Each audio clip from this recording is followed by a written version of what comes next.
Welcome to a celebration at the precipice of time, where the power of women knows no bounds. Experience her story unfolding, a reawakening of our collective consciousness to the monumental achievements of our foremothers, a tribute to the battles they fought, rights they've secured, and paths they've paved that women all over the world are continuing to navigate and expand upon. Her stories are unfolding, empowering growing, building legacies of pioneering women by sharing their stories, celebrating their accomplishments, and embracing the rights and privileges they've bestowed to us for generations to come.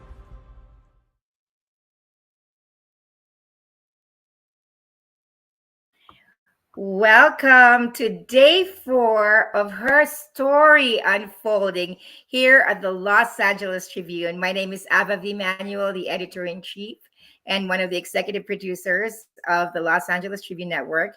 And we've got Alicia with us, one of our executive producers also, and our business strategist at the Los Angeles Tribune. Welcome. We are all here because this month we made a declaration that we will honor a woman every day while we are in the National Women's History Month. So Alicia, how excited are you for today?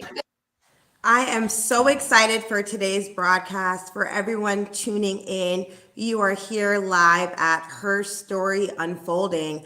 As Ava mentioned, we've made a declaration that we are honoring the legacies of women, past, present, and future. We are highlighting their stories.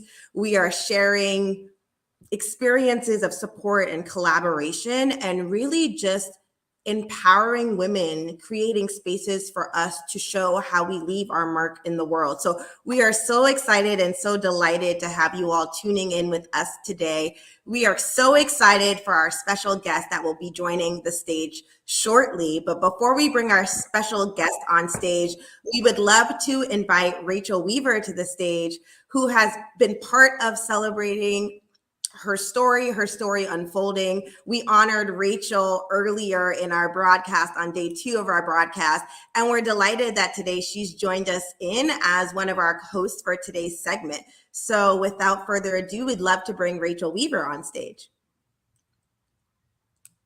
Hi, Rachel. How are you today? Rachel, what an honor.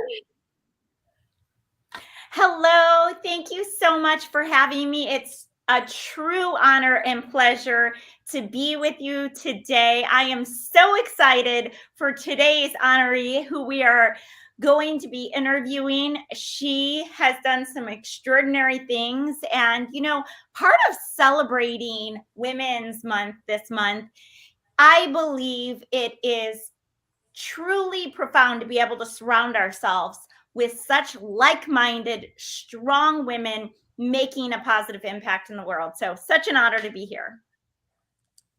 That's amazing, Rachel. And Rachel, you've been a part of Her Story Unfolding. You joined us in on day 2. What has being a part of the Her Story Unfolding series meant to you? And what are some of the things you've gleaned and learned as you've been tuning in?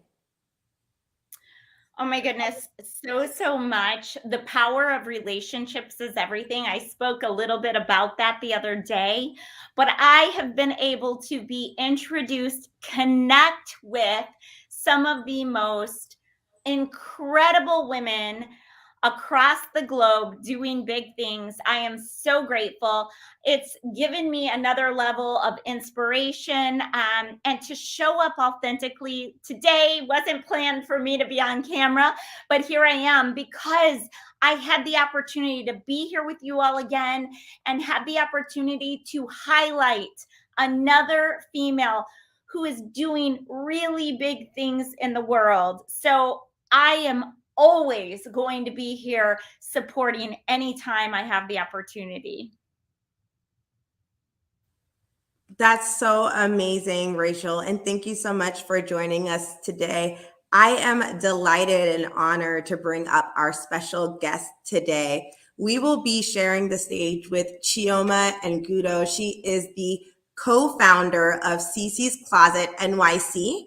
CeeCee's Closet NYC quickly became the go-to in the world of high fashion head wraps, clothing, home goods and skincare. Chioma has a BS in economics from Columbia University. She studied at the London School of Economics. Before her and her sister started their brand, she was a management consultant, and it is just a delight and an honor to bring her up on stage. So without further ado, Chioma, how are you today? Hi, everyone. I am so excited to be here. Alicia, thank you so much for having me. I'm so excited to share this stage and this platform with so many incredible women who are making an impact. And I'm honored that you think that I'm one of them. Yes, you are. Your story is remarkable, and we cannot wait to further share it with those that are tuning in live and those that will be watching the replay. Chioma, I shared a little bit about your bio with our audience, but I love for individuals to share a little bit about their background from their own words because it's very personal. So can you please share a little bit with our audience more about who you are and your background before we dive into what you and your sister Uchenna have done as you've grown and scaled CeeCee's Closet over time? Sure thing. So I think what defines me first and foremost is that I'm the child of immigrants. Both of my parents came over from Nigeria to the US in the 80s, and they fell in love and they met here in New York. So I love being from New York because of that very reason. And I think for me, being an entrepreneur is something that I always knew that I wanted to do, but I wasn't quite sure of how. So being inspired right after I graduated from college to start this business with my sister was such a stroke of luck, and I'm so thankful that it happened to me that early on. But for me, I think that being an entrepreneur is all about having that service mindset, making sure that you're creating products that make the world a better place and have a positive impact on those who work for you and your customers as well. So it's been an incredible experience and journey. I'm so excited to share that with you guys, and I'm so excited to share more about CeeCee's Closet and what we've been able to do so far. That's truly amazing. And your family, your sister, your brother, you all are definitely making waves in your respective spaces. What inspired you and Uchenna to launch CeeCee's Closet back in 2015? 2015 sounds like so long ago. A lot has happened since then. But what really inspired us was actually a trip that I took to Nigeria right after my grandfather's passing. At that point, I hadn't been to Nigeria in almost a decade. And for me, I didn't realize how much the preconceived notions of what Africa and the continent looked like from a Western standpoint, I didn't realize how much of that had permeated my own thinking. And I really was confronted with that when I went to a market one day and I found these gorgeous handbags, beautifully crafted, and I was surprised that it could be made in Nigeria. When I found that out, I was looking at myself and I was like, wow, I wonder how many people think this way and don't know that this level of craftsmanship and artistry exist on the continent. And I wanted to be able to share that with people. So I brought my bags back. I brought one for my sister, of course, because she's amazing, and my mom, and we wore them to my graduation party from college. And there my friends were like, loved the bags. They were like, these are so beautiful.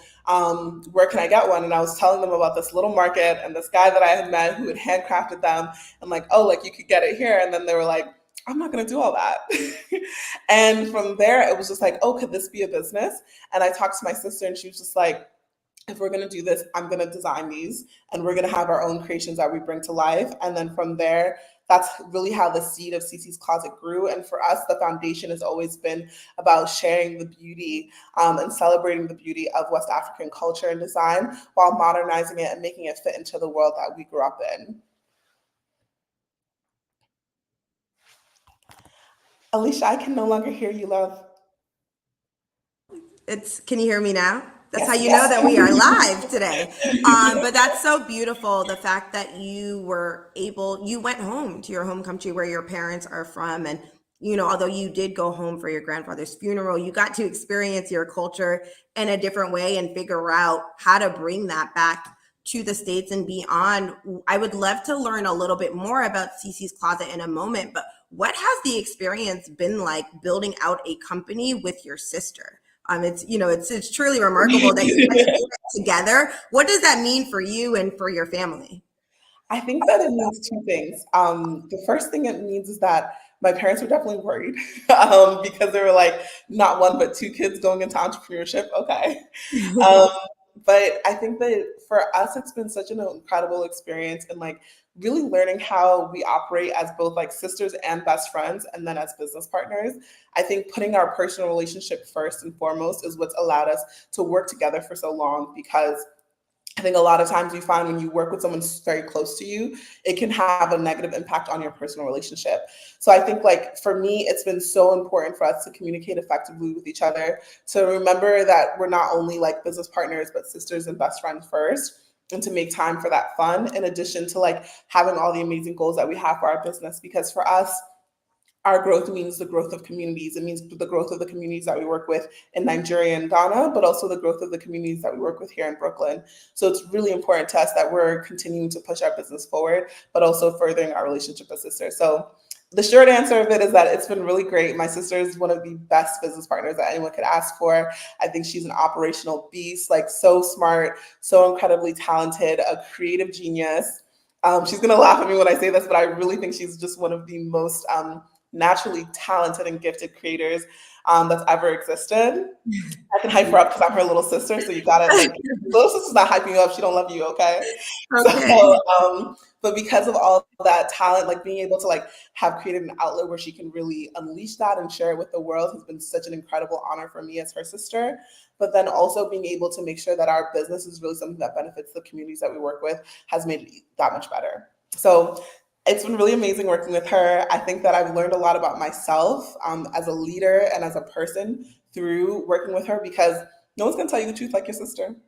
No one will tell you the truth like your sister. And I also think that I hear the truth better because it's coming from her.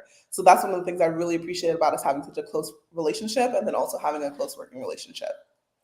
Talk about sisterhood, the fact that you are blood sisters, the fact that you elevate and support each other, and that you can join in together and work together. It is not an easy feat, I can imagine, because you are navigating so much and it is your family, but you all have been able to pour into CeeCee's Closet and see the growth that CeeCee's Closet has had over the last 9 years is remarkable. Uchenna and Ngwudo, your sister, is truly talented and truly creative. So to shift gears a little bit, you were talking about how you went on your trip in Nigeria and you came back and people were trying to figure out how to find these beautiful bags that you brought home with you. What was it like to really decide, there's such beautiful artistry back home, we want to turn this into a brand? I know that you and your sister were working at the time. How did you take that leap of faith into entrepreneurship to start your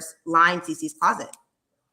I think that's such a fantastic question. And I think what I kind of skipped one of the steps that I think a lot of new entrepreneurs can get stuck at, which is like, I'm very much a just do it kind of girl. Like I really took that Nike model extremely literally. So when I saw that people were interested, the first thing I did was I got on the phone with my aunt and my cousin and I was just like, hey, like, can you help me get a couple of these bags here and I'll see if I can sell them. And if I can sell these, then like I can like, we can keep moving forward. Like then we can have a website, then we can have a business, and then we can grow. And I also think at the time, I feel like it's really interesting how much social media has changed since 2015. But at the time, social media was coming up as like a place where business owners and businesses could share what they had and really reach audiences in a faster and a broader way. So when we saw that was happening, we were like, oh, like let's start an Instagram account.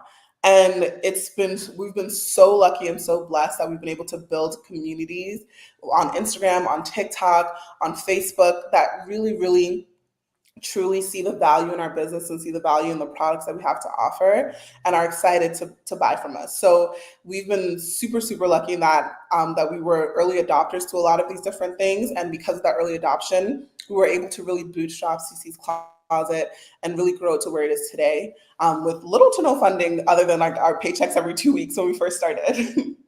Yeah, and I mean, it's remarkable. Your sister was 24 when you started CeeCee's Closet. Yep. You were about 21, 22, and you were still in college and coming out of college. And the fact that you had that foresight and you saw where social media was going at the time, influencing wasn't as big as it is right now. It was just very nascent and it was just getting started. And, I know that you started with handbags, but you quickly expanded to include head wraps. What was the journey like going into head wraps and kind of pairing head wraps with really high end outfits that, you would see someone go to a gala, but you would pair that style with a head wrap?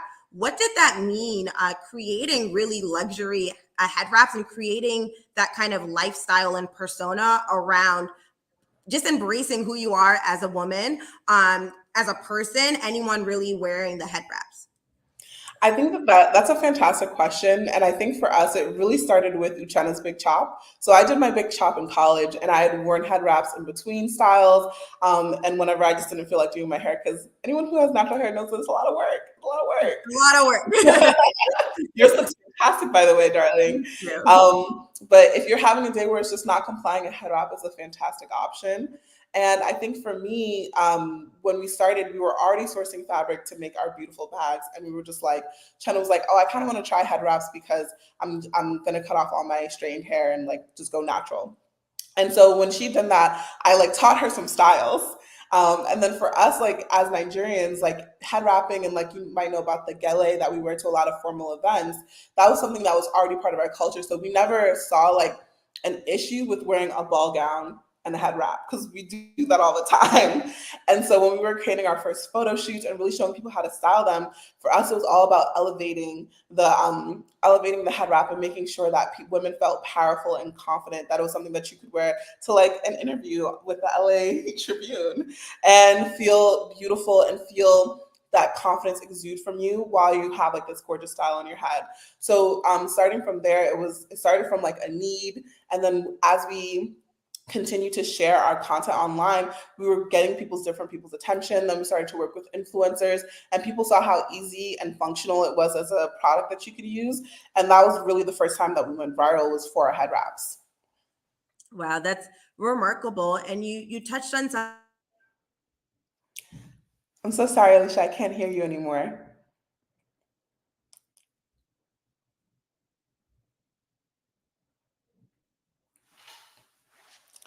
Oh, we're really live.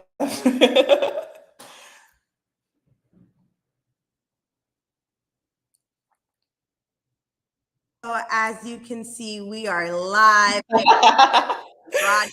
As I was saying, it looks like I am getting out of the broadcast. I did, but going back to what you were talking about, you mentioned that that moving into the space of head wrap started when Uchenna did her Big Chop. For those of you that don't know, the Big Chop is when you cut off all of your hair and you shave it all off. And Uchenna had shaved off all of her hair and started growing out her natural hair. I too have done a Big Chop. I did mine 2 years ago due to a hair accident.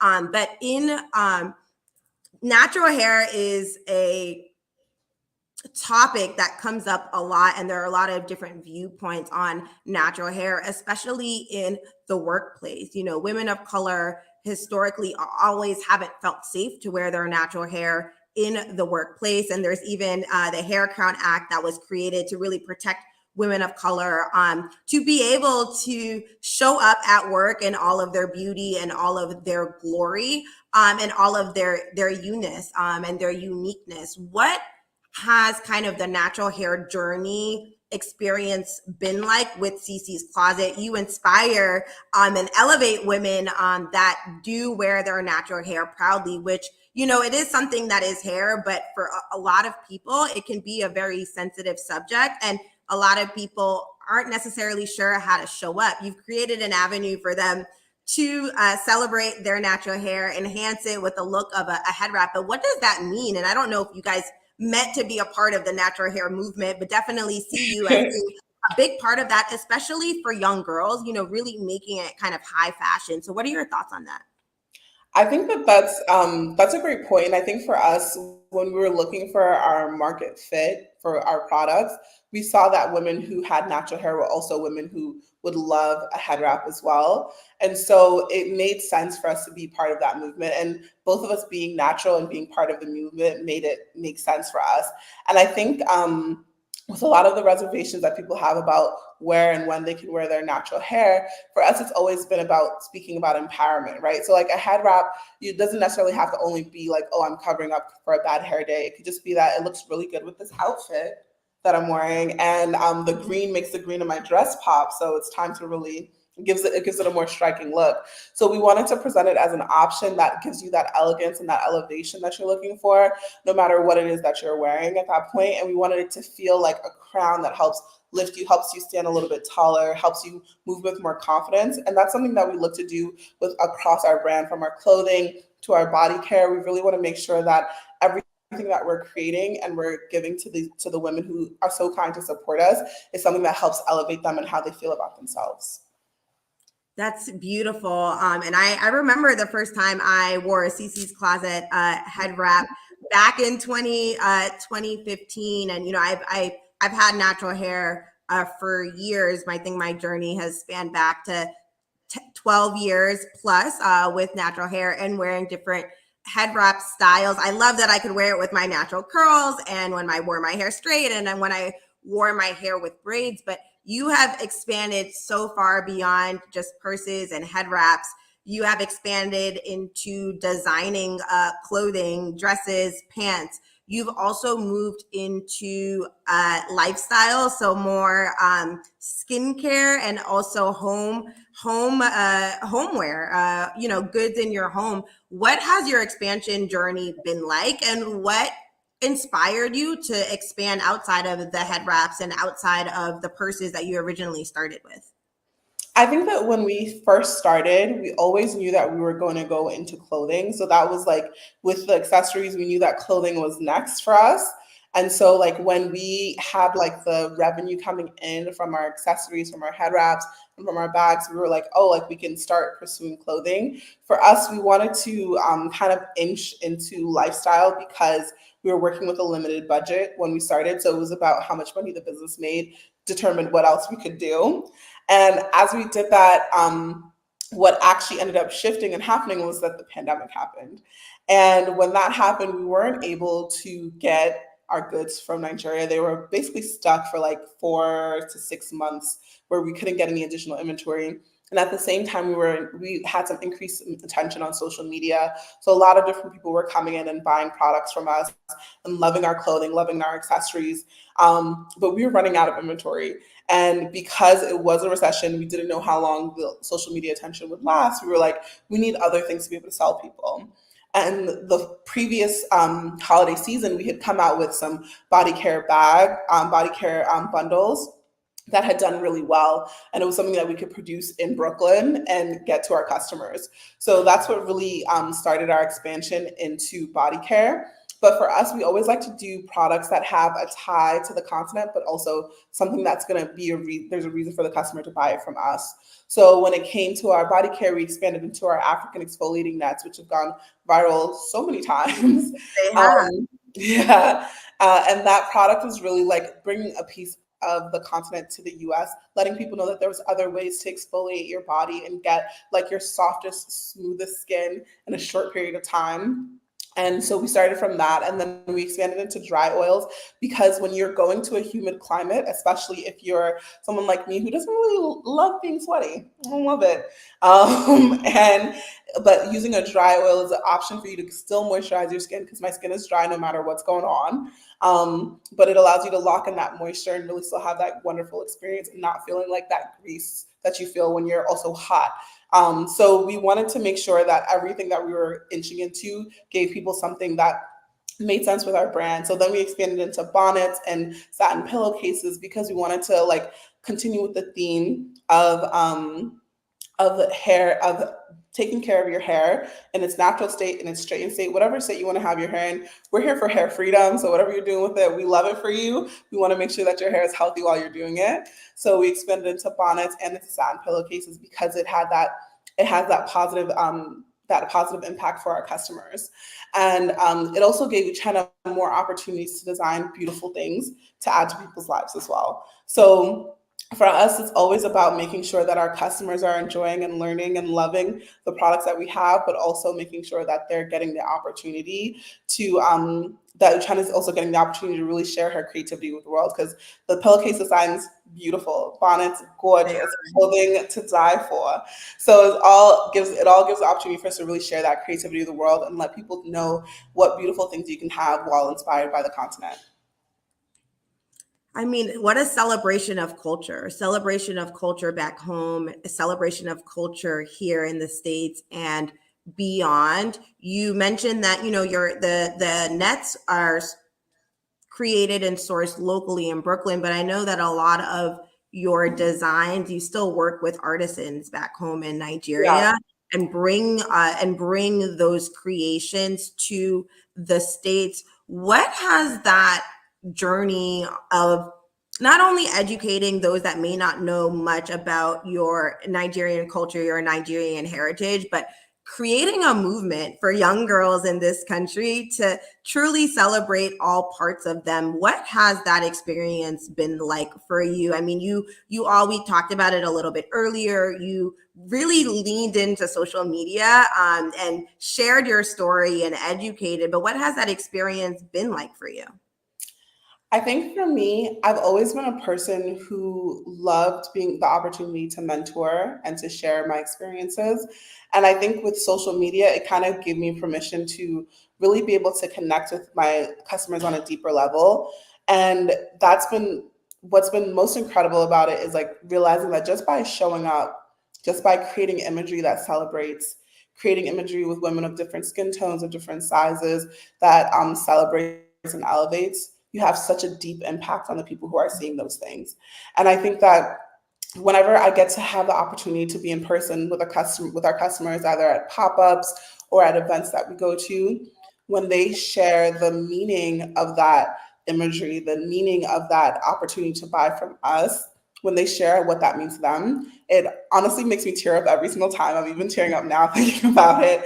But it's such an honor to be able to be that person for someone, to be that person where they can see a positive, beautiful image of themselves, see that something that they're looking at is beautiful, that it looks like them, and then be able to therefore internalize that they too are beautiful and worthy. So it's an incredible, incredible honor, and I'm so thankful that I get to do it. Wow, I felt chills as you were sharing that. What is something that you would tell your younger self, yourself that was in middle school and high school, about your journey back then and about where you might end up to where you are now? Oh. Taking it back. Yeah. The younger days at Andover. Yeah, the younger days at Andover. I think that I feel like as like a young girl in that space, I think the thing that I needed to hear the most was that I was enough exactly as I was. Mm-hmm. And that who you are and what you have to offer is going to take you places beyond what you can imagine. And I feel that like sometimes it's so easy, especially when you're really young, to kind of get bogged down in the everyday and kind of like what you're looking in front of and seeing and doing that comparison, seeing how you're different, seeing how you may feel that you're less than. And I think that especially young girls today too just need that confidence boost, that you are enough, that like what you have to offer is not only good enough for you, it's good enough for the world, and it's what the world wants to see. And so like I think being able, for me, every day approaching our content, approaching our customers with authenticity means so much to me because of that. Because when they can see me being myself and being able to have the success that I have so far, it allows them to know that they too can have it. So I feel like for me, my younger self, she needed to hear that exactly as she is, what she brought to the table was everything that the table needed. And then some. Yes. And then some, right? And then some.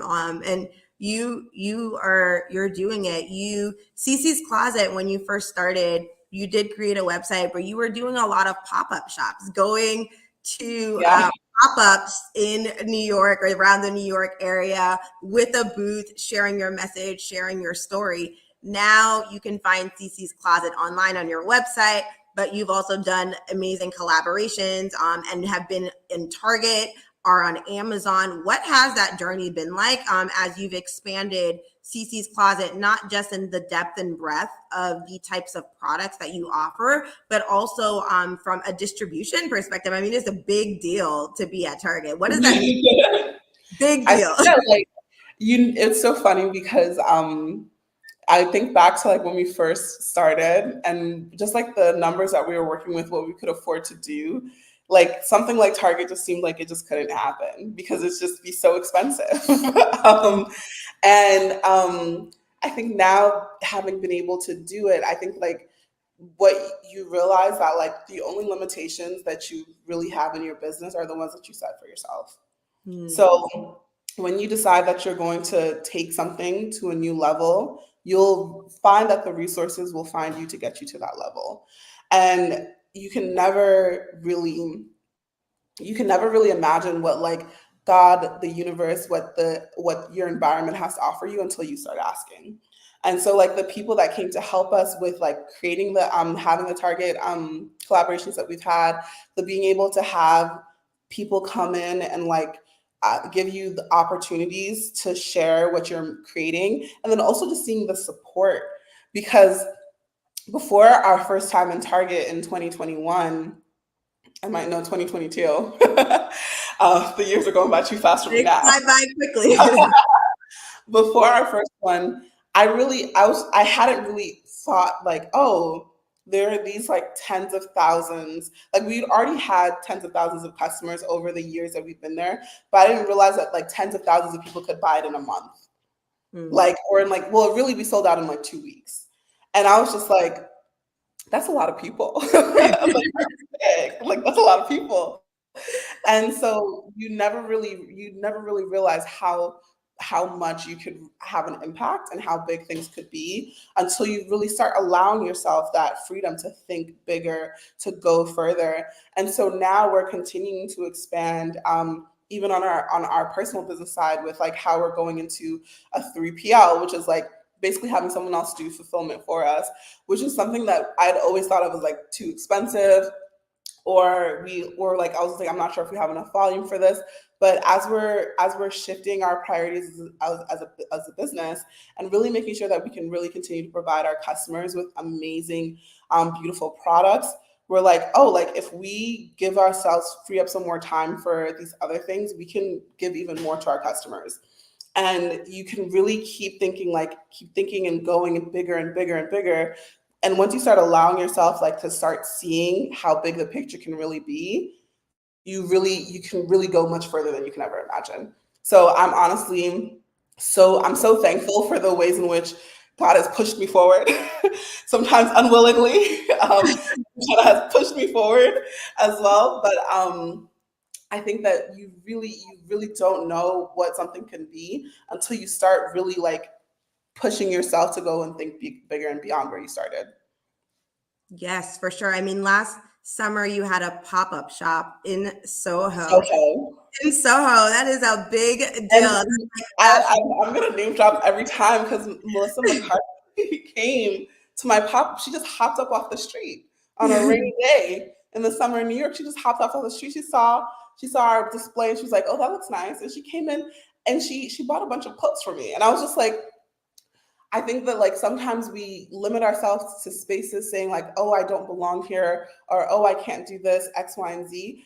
But doing that pop-up for us, we inched into it. And I think that's just something that sometimes a lot of entrepreneurs are afraid to do. You don't have to do the big thing the first time. Like you can start small. It's okay. So when we first did our first pop-up in Soho, it was I believe it was just 1 week. It was either like a week or like 2 weeks. I actually don't even remember because it was so short.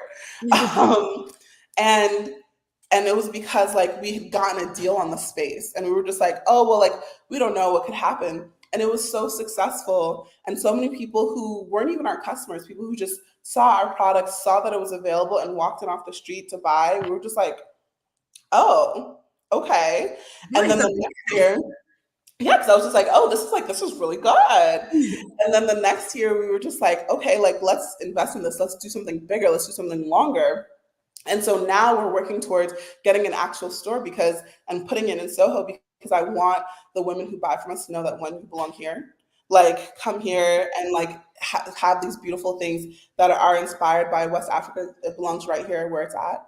And then two, we realize that like sometimes people just need to see what you've got, and you'll be so surprised and shocked by the way that your community will come together to support you. But also people who didn't even know that they wanted to be part of your community come and join in. It's a party. It's a celebration, come in and join in. I remember about, it has to be 7 years ago, maybe 8 years ago. I was wearing a CeeCee's Closet head wrap and purse, as you all may have caught on to. I really have loved CeeCee's Closet brand and love to see it grow over the years. And I was stopped on the train and someone asked me, "Is that a CeeCee's Closet piece?" And I think it's huge what you've done, because you've really created a community of individuals that are acknowledging you, or are following you. I know that you and Uchenna are from Long Island, and that you lived in New York. You went to college in New York. You both went to college in New York City. To have a pop-up in Soho and then want to have a store, brick and mortar, rooted in Soho is truly remarkable. What is something that you would love to share with our audience that is tuning in about what you do when it's a tough day?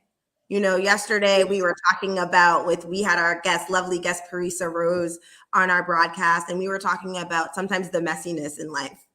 Yeah. And how the messiness is, can sometimes be the essence of whatever comes next. So what is one thing that you can share with women, young girls, really anyone tuning in right now about what you do when you're in a situation that you didn't expect, or you're like, what is going on right now?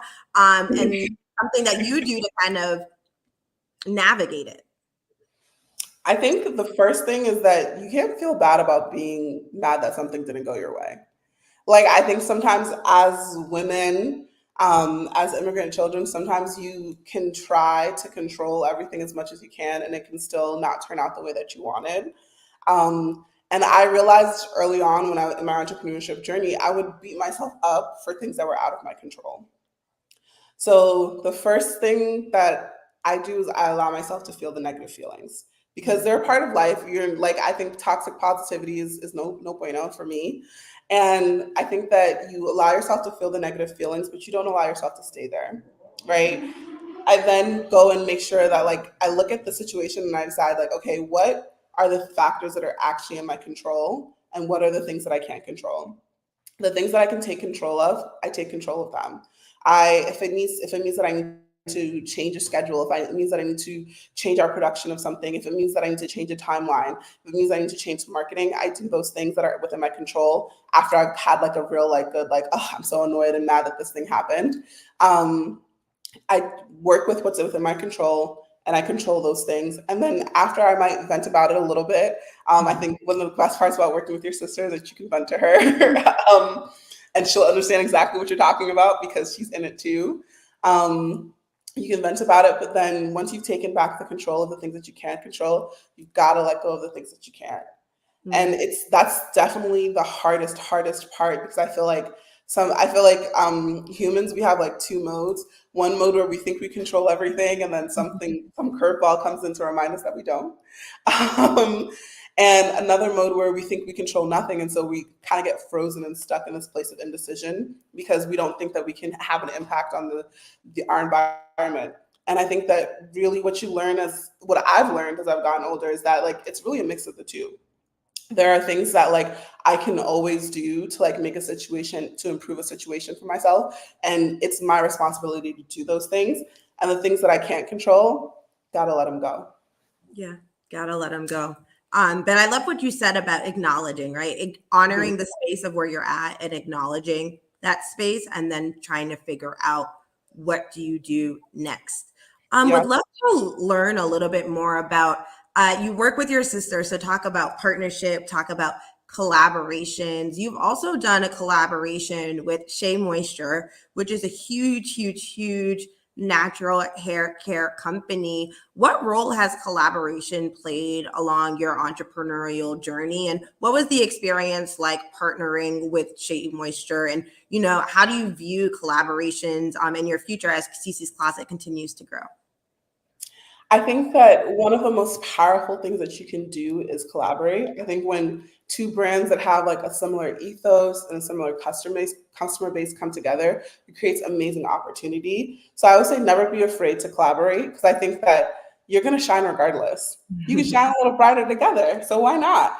So when it comes to partnership, I love working with my sister because she both challenges me, but also lifts me up and elevates. And I think that that's what a partnership should be. It should be both challenging so that you grow, but also elevating so that it makes you feel good and whole while you're doing it as well. And I think with working with Shea Moisture, I'm so thankful that they approached us with this collaboration, because for us, I think when you get to a brand of that level, when you get to become $1 billion brand, a lot of times you don't really necessarily need to collaborate all that often.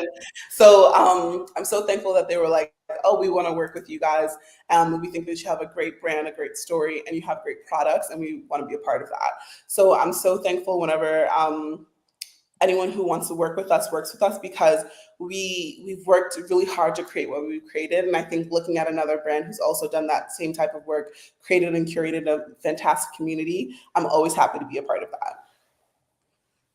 That's truly beautiful. And creating a fantastic community is something that you definitely have done since the beginning. You've really put community at the forefront of everything that you do, inviting your community in, figuring out how they can be a part of the CeeCee's Closet experience. And that has been something that has been truly unique, but truly authentic to you and to your brand, your ability to bring community together.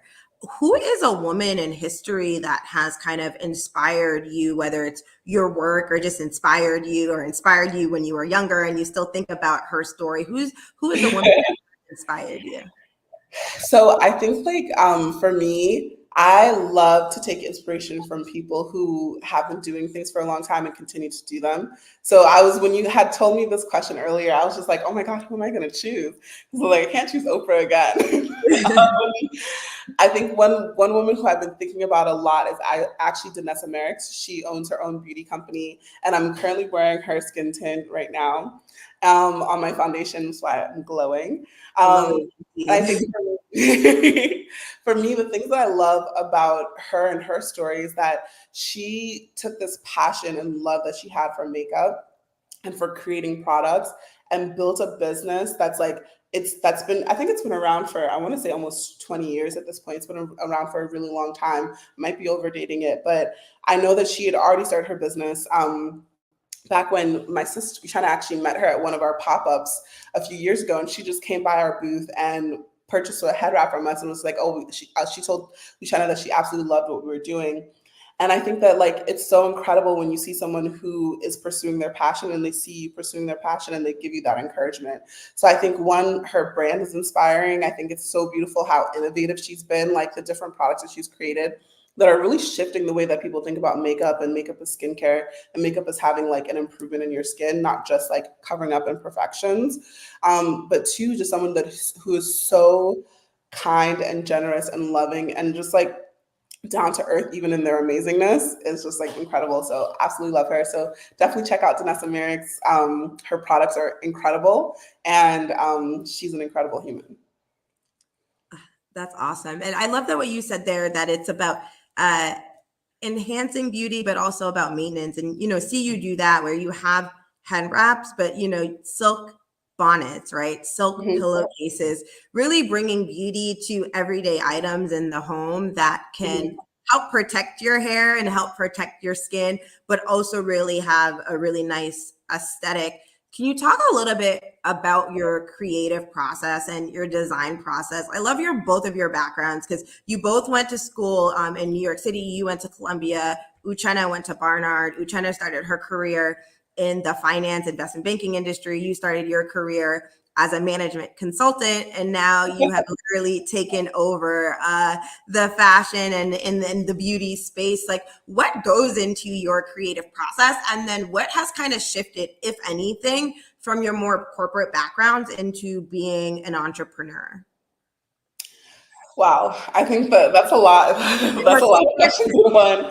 I I would know. say the first thing for a creative process, I feel like we always start with like an idea of something that we want to do, which kind of really spearheads the creative portion of like creating new products for CeeCee's Closet. I will sprinkle in my input because I have a lot of opinions, but she really does a fantastic job of like taking something from like creating a print to creating like the products that go along with it that she thinks is going to really excel in. So I absolutely love and admire that about her. And I think like with the creative process, like one thing is like when you're doing a creative pursuit, it is so easy to be wishy-washy with deadlines. You can just be like, oh, like I'll just push it back a little bit more, push it back a little bit more. But one thing that we've learned and taken from our corporate background is to just be very disciplined when it comes to the deadlines for when we have to do things. Because when you're an entrepreneur and you're the person spearheading a business, you're doing that leadership. There's no one to pick up the slack. You pick up the slack. So, and I think that sometimes in corporate environments, like while the ones I've been in have been super challenging, I think that if there was always like a little bit more of like a safety net in terms of like if I didn't know how to do something, there was someone else that I could ask. Whereas like now, if I don't know how to do something, there are definitely people that I can call and ask. But if they don't pick up the phone, it's me and Google figuring things out. And so like I think that ingenuity like is definitely a big part of it, and that ability to know that you don't know something but still be able to like move forward is like super super important to being able to like push things forward. And then also just like I think that it takes a little bit of creative thinking about your environment as well, where you're like, you know that you're not necessarily ready for something right now, but knowing that in the future you could be, so still preparing for that as well. Thank you so much for that. And we actually have a question from the audience. We have Chila Moses, who is tuning in from Zambia, Africa. She said, Oh, "You cool. guys are amazing," and she says that she has brilliant ideas for business to become an entrepreneur. She's a degree holder, and she sees that one of her barriers is getting access to capital. And sometimes, you know, when it's difficult to get access to capital, it can really, it can really hurt a dream and the lack of access of capital. Do you have any thoughts around getting access to capital and ways to navigate? I know that is a big question, but really want to honor Chila for tuning in, and I'm curious to see if you have any advice that you can share with her. Well, Chila, thank you so much for the question. And I completely and totally understand. I think that like for us, because we didn't necessarily have traditional access to capital, we basically just downsized our lives, and we saved money and invested that in our business.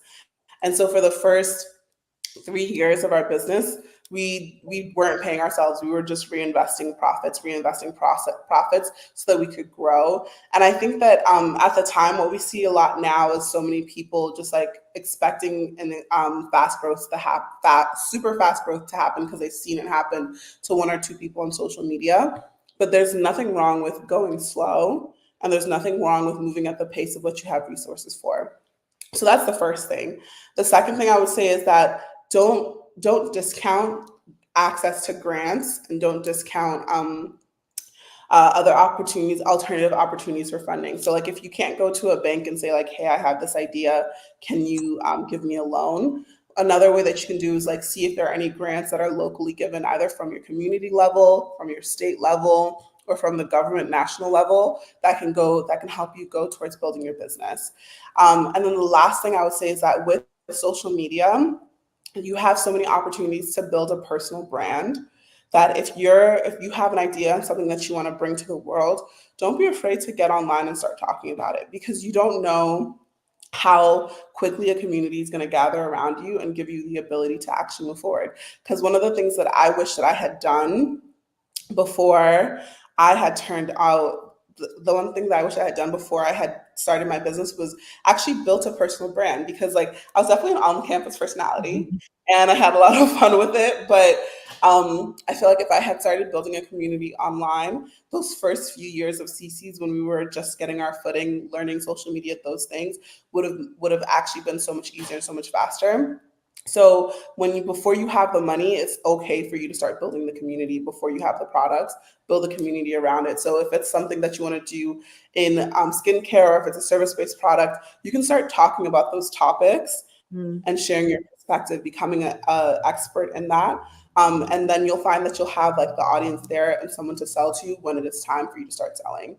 So definitely don't be afraid to get started now. If you have $0 in the bank account, I know you have an internet connection because you're watching this.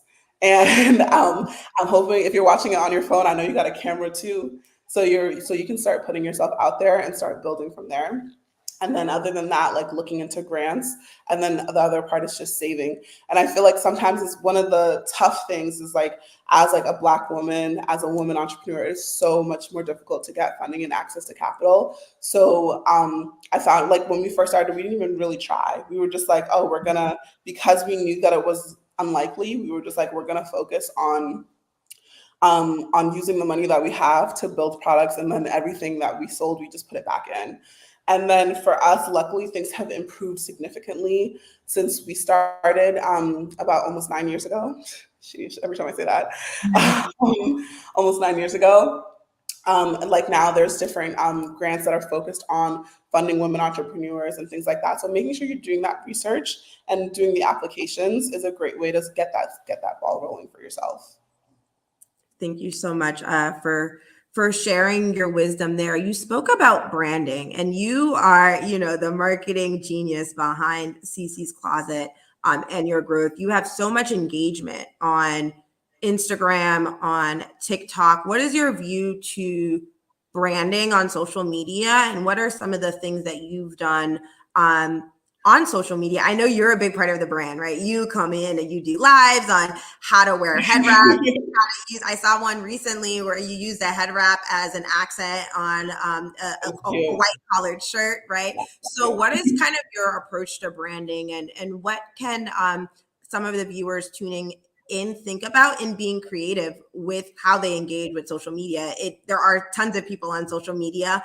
And yesterday we were talking about women's voices and how sometimes women feel like they may not have a voice, or how to use their voice, or how to walk into the authority of their voice. How have you navigated social media, and what are some tips that you can give there? That's another great question. Alicia, you're really banging with these questions right now. I love them.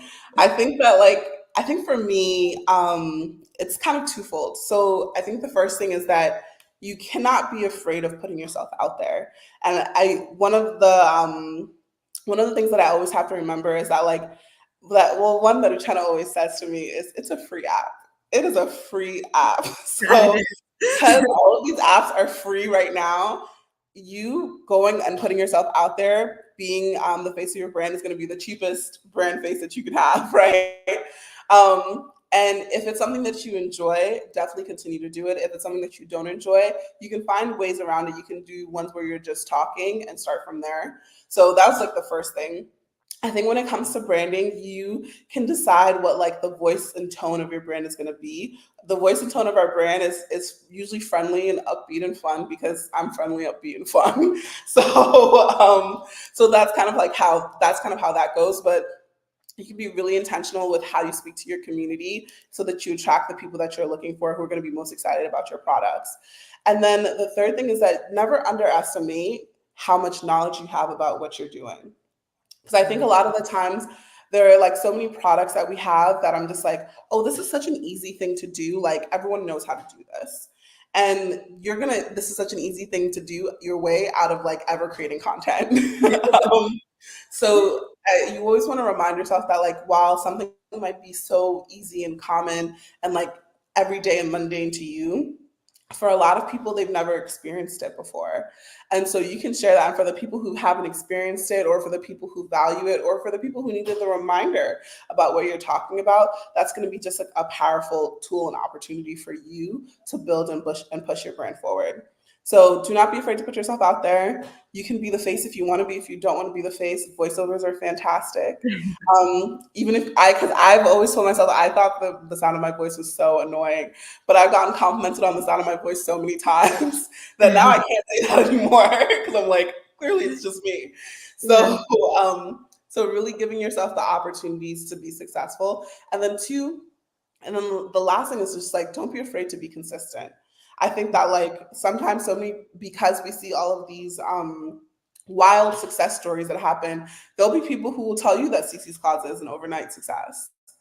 And I've been doing it for 9 years. There was someone who we actually had gotten a comment recently where someone was just like, "Oh, like you guys are just starting this, da da da da. Like you're so like young, da da da." And because they see my face and they thought that I was like 19 or something. I was like, "Bro, I'm 30.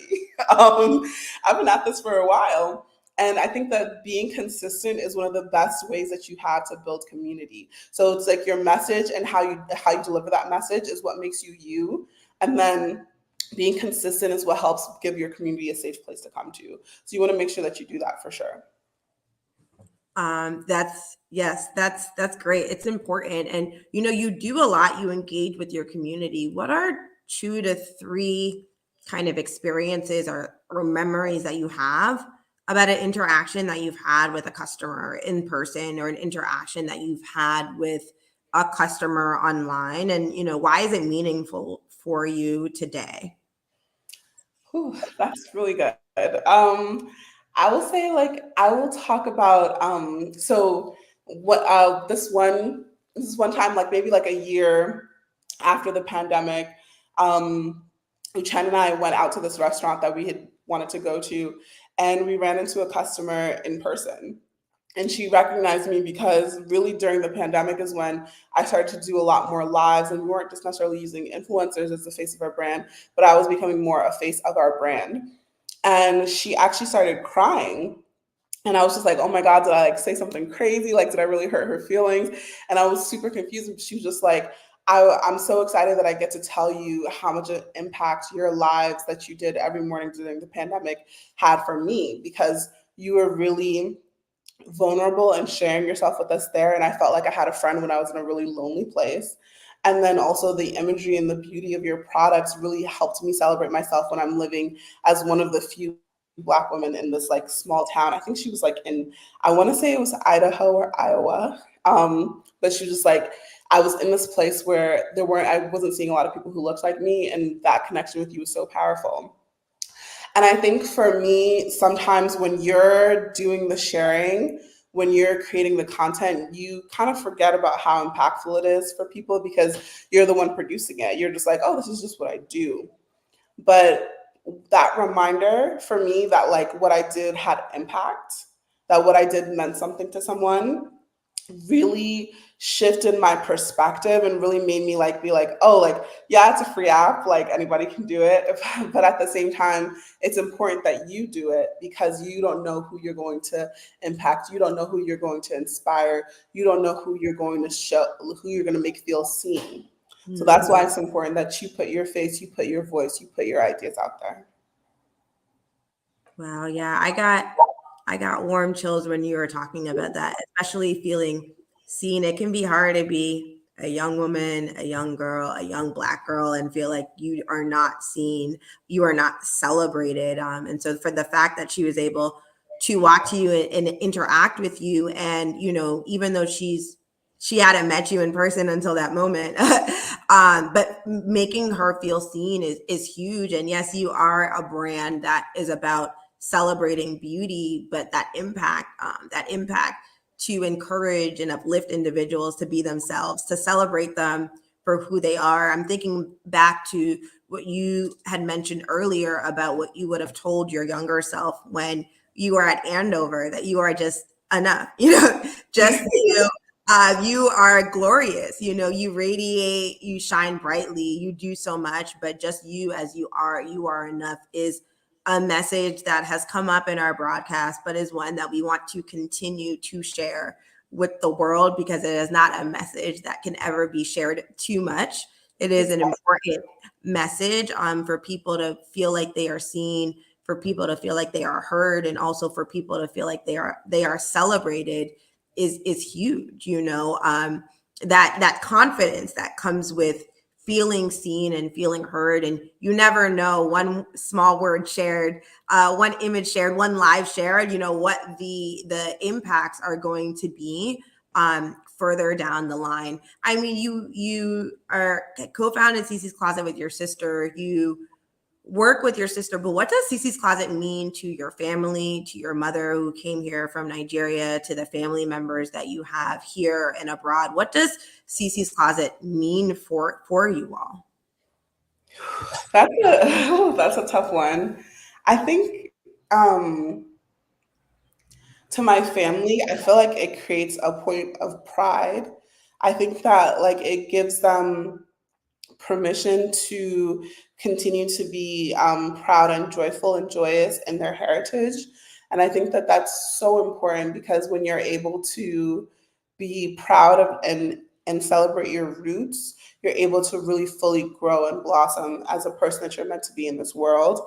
So I think for them, they're so proud that we've been able to do what we do and represent Nigeria and Africa in a positive way. So I'm so excited that we've been able to build a business and show that like you can be who you are, celebrate who you are, and be successful while doing it.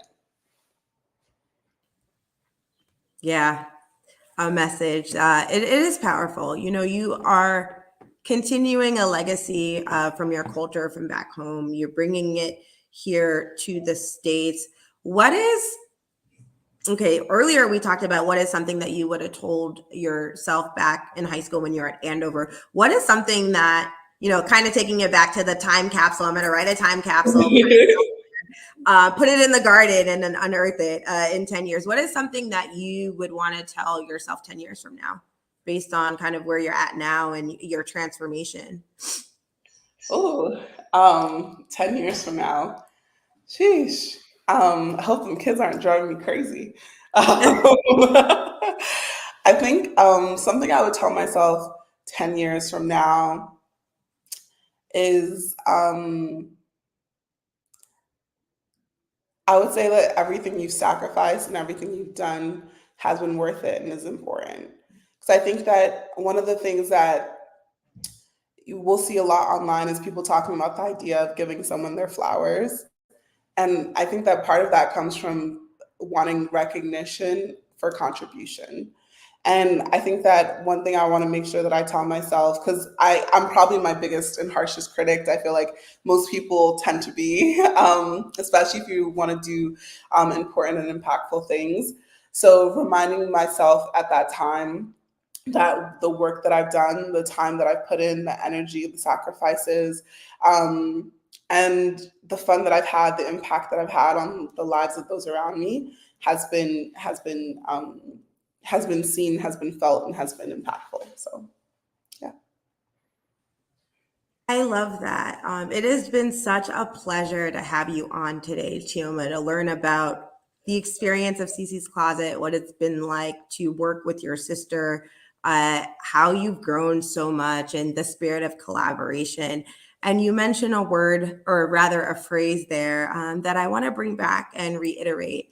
And that phrase is giving someone their flowers. And we at the Los Angeles Tribune see the work that you and Uchenna are doing with CeeCee's Closet and how you have been able to really create a cultural movement to inspire young girls, inspire women, inspire people, children, men, women all around the world, to really embrace all of them, to help find that convergence points between cultures, to experience a culture that is not of your own, and to celebrate that through beauty and through fashion, and through really end-to-end kind of lifestyle, just your being, how you move. And so speaking of flowers, we at the Los Angeles Tribune, on behalf of our CEO, Mo Rock, on behalf of our editor-in-chief, Ava V. Manuel, are delighted to honor you with the Culture Career Award. Oh, that is so sweet. This award is giving to you for your exceptional commitment to social responsibility, Thank for you. your commitment to economic empowerment, partnering with artisans back home in Nigeria, and really just continuing to elevate culture in all of the ways that you do it and through community. So we are delighted to give you this award on the behalf of the Los Angeles Tribune. Wow, I wasn't expecting that. That is so kind, and thank you so much. And I appreciate the recognition. I'm accepting my flowers, and I know Chena will be excited to accept them too. Yes, and Uchenna has our own award as well, and we will make sure that you get it. But uh, you started at your party, right? And then you went and you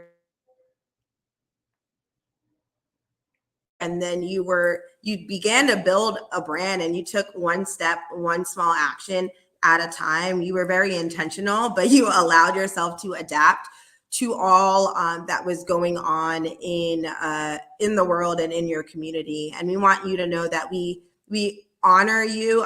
We have been following your journey and will be continuing to do so. We know that you are just getting started, even though it has been 9 years already. So congratulations. Thank you so much for joining today. And would love for you to share closing remarks with individuals that have tuned in live today and those that will be watching after the broadcast is over on replay. Sure. I think just going with the theme of women's history and women empowerment, I think that one of the things I really want to say is that what you have to say is important. What you have to contribute is important. And I know sometimes it might seem that what you're doing is insignificant, but when you put your energy, your power, and your spirit into something, you can truly have an impact on the world around you. So don't be afraid of that power because you have it and you deserve it.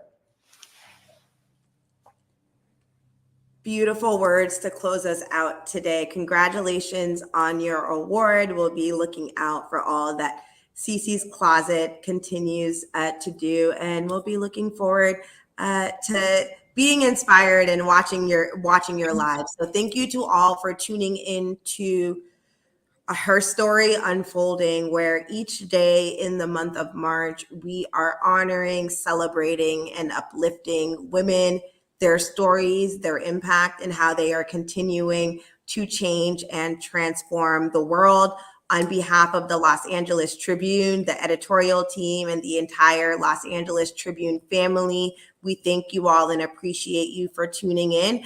And we'll see you in the next segment of Her Story Unfolding.